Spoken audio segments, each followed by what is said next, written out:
گروه مهمانان از کооپراتیو تخم پروری کشاورز جماعت دهات مهنت‌آباد دیدن کرده از رفت کشت پنبه‌دانه آگاهی پیدا نمودند. خواجگی در اختیار خود 75 گکتار زمین دارد که 65 گکتاری آن به کشت پخته روانه کرده شده است. در 30 گکتار کشت زیر پلیونکا گذرانیده ایستادند که در روزهای نزدیک کشت را با پرگی به انجام می‌رسانند. برای دهقانان این خواجگی کشت زیر پلیونکا نو بوده، تکنولوژی و اصول خاص خود را دارد. دهقانان با استفاده از تجربه دهقانان دیگر خواجگی‌ها این کارو موافق مقصد برآورده کوشش دارند که کشت پنبه‌دانه را در کوتاه‌ترین مهلت به انجام رسانند.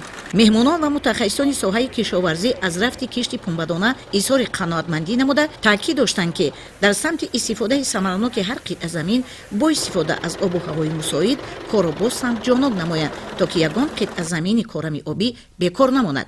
مهمانان از کشت زیر پلیونکا در جماعت دهات نوبهار بازدید نمودند. در اکثر قطعه‌ها الکی پخته نش زدن نشونمای خوب دارد. در ادامه سفر گروه کاری حکومت جمهوری تاجیکستان از تودباغی جماعت شهرک بوستان قلعه دیدن کردند. نشونمای نهالان خوب بوده، سراسر برگ و موجب هستند. اطلاع داده شد که توتزار از تخم ازبکستان بوده، با اصول نو پرورش کرده می شود و برای کرمک پروری غذای خوب و دسترس می باشد. همزمان مهمانان در گشوده شوی 8 سیمخانه علاوگی در دهه‌های باغدره و کوسار جماعت دهاتی بوستان قلعه اشتراک نمودند. یادآور می‌شویم که تا امروز در این دهه‌ها چنین مؤسسه‌ها وجود نداشت و کودکان چندین کیلومتر را طی کرده به مکتب می‌رفتند. اکنون آنها با سیمخانه‌های گشوده بر هوا تامین گردیده خوانش و علم آموزی را در دهه‌های خود ادامه می‌دهند. سیمخانه‌های علاوگی با دستگیری مقامات اجرایی ناحیه در یکجایگی با شریکان رشد ساخته شده، تجهیزات و لوازمات خوانش از جانب وزارت معارف و علم جمهوری تاجیکستان تامین کرده شده است.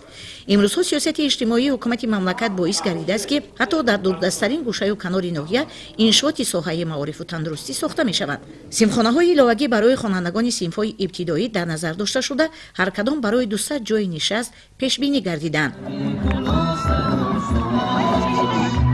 مهمانان در استقبال جشن نوروز عالم‌افروز ساکنان این موضع اشتراک کرده کلی ساکنان را شاد باش گفتند.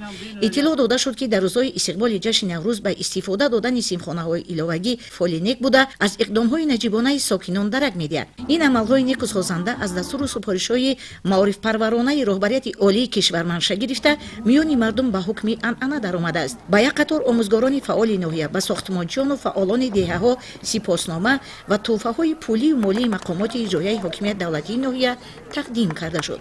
هنرمندان بخش فرهنگ با برنامه مکمل هنری بزم نوروزی آراسته خاطر اشتراکداران را بالیده گردانیدند.